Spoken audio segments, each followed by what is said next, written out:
اس سے قبل جب ہم نے گفتگو کی کہ قرآن کا حسن اور اس کی زیبائی اور لطافت اس میں ہے کہ اسے عربی میں پڑھا جائے، اس کے معانی اور مفاہیم کو درک کیا جائے کہ اس کی بات ہی کچھ اور ہے، اور پھر ترجمے پر غور کیا۔ لیکن جسے عربی آتی ہو وہ قرآن کی تجلی حاصل کرتا ہے۔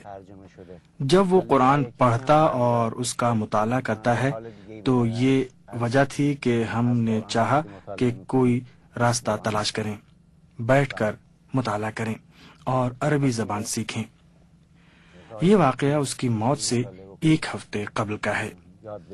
میں 13 تاریخ کو تہران آ گیا۔ بدھ کے دن پرواز تھی۔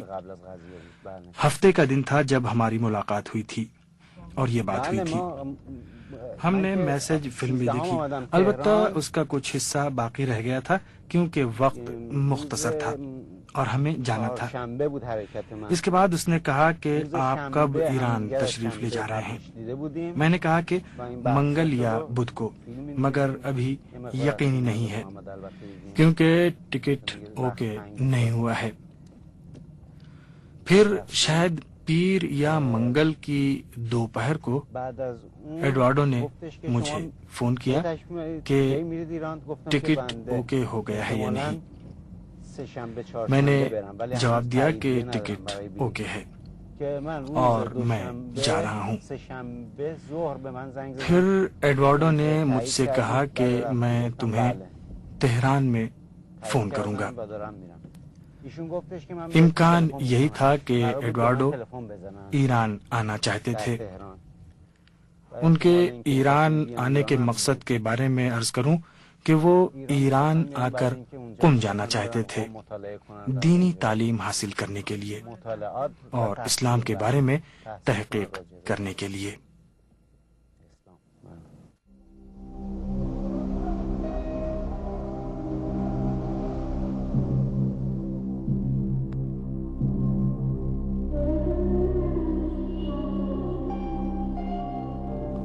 مذکورہ دلائل کے علاوہ بھی بہت سے فنی شواہد ایسے ہیں جن سے پتہ چلتا ہے کہ ایڈورڈو نے خودکشی نہیں کی۔ ڈاکٹر مارکو باوا ایڈورڈو کے ان قریبی دوستوں میں سے ایک ہیں جنہوں نے ان کے بارے میں مفصل تحقیقات کی ہیں۔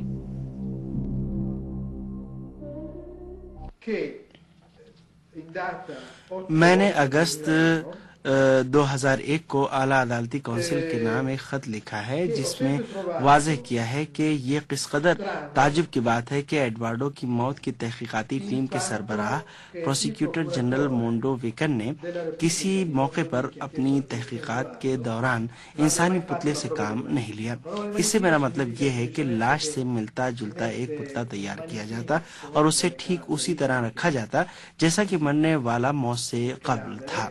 اس سے میری مراد یہ ہے کہ لاش کی فزیکل خصوصیات کی جمع آوری اور اس کا اس شخص کی موت سے قبل کے حالات سے تقابل کرنا تاکہ حقیقت کا پتہ چل سکے۔ حالانکہ ایڈوارڈو کے حوالے سے یہ سب کچھ نہیں کیا گیا۔ میں یہ بات اس لیے کہہ رہا ہوں کہ ایڈوارڈو ہمیشہ مخصوص قسم کے جوتے پہنتا تھا جو آسانی سے اس کے پیر سے اتر جاتے تھے۔ یہ جوتے توش کہلاتے ہیں۔ اس صورتحال کے تناظر میں واقعاً تعجب کی بات ہے کہ مرتے وقت وہ 80 میٹر کی بلندی سے نیچے گرا اور جوتے اس کے پیر سے نہ اترے۔ حقیقتاً تعجب کی بات ہے۔ اسے پکا یقین تھا اور اس کا کہنا تھا کہ مجھے قتل کر دیا جائے گا، یا کہیں گے کہ بیمار ہے، کہیں گے کہ کوئی حادثہ پیش آ گیا ہے یا خودکشی کر لی ہے۔ البتہ اس کا کہنا تھا کہ مجھے امید ہے اور یقین ہے کہ جب تک میرے والد زندہ ہیں ان کی حمایت اس سازش میں رکاوٹ بنتی رہے گی۔ اسے یقین تھا کہ باپ کے مرنے کے بعد یہ واقعہ ضرور اس کے ساتھ پیش آئے گا۔ ایک اور قابل غور نکتہ اس جگہ سے دوسری گاڑیوں کا گزرنا ہے۔ ایڈوارڈو کی موت کا وقت جمعرات کے دن صبح 9 بجے سے 10:05 کے درمیان بتایا جاتا ہے۔ البتہ چونکہ پوسٹ مارٹم نہیں ہوا لہٰذا نہیں معلوم یہ وقت صحیح ہے یا نہیں۔ بہرحال صبح کے وقت ہائی وے پر حال ہی میں ٹرکوں اور بھاری ٹریفک کا داخلہ بند کر دیا گیا ہے۔ میں وہاں گیا تھا۔ میں نے نوٹ کیا اوسطاً ہر 10 سے 15 سیکنڈ کے دوران وہاں سے ایک گاڑی گزرتی ہے۔ تو پھر یہ کیسے ممکن ہے کہ 120 کلو کا آدمی گاڑی سے اترا، پل کی حفاظتی دیوار پر چڑھا اور کسی نے نہیں دیکھا، کیونکہ گاڑی سے اتر کر حفاظتی دیوار پر چڑھنے میں کم از کم 3 سے 4 یا 5 منٹ لگیں گے، یا کم از کم 2 منٹ تو ضرور لگیں گے۔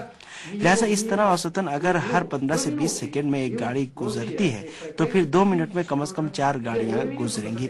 لیکن کمال کی بات ہے کہ کسی نے کچھ بھی نہیں دیکھا، یہ ممکن نہیں ہے۔ ایک اور تعجب کی بات یہ ہے کہ اسے گاڑی پارک کرنا نہیں آتی تھی، حالانکہ اس کی گاڑی ہائی وے پر بالکل ایمرجنسی اسٹے لائن کے ساتھ پارک تھی۔ اسے بھی چھوڑیے، اسے اپنے آپ کو گرانے کے لیے گاڑی کے اوپر چڑھنا پڑتا، حالانکہ ایسا ہرگز نہیں ہوا کیونکہ گاڑی کی چھت پر یا بونٹ پر کوئی نشان نہیں ملا۔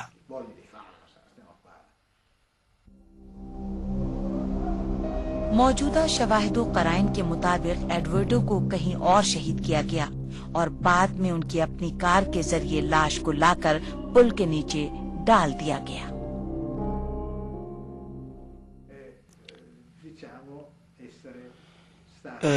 اسے اس طرح گاڑی کی ڈکی میں ڈالا گیا تھا کیونکہ کروما کی ڈکی کافی بڑی ہوتی ہے۔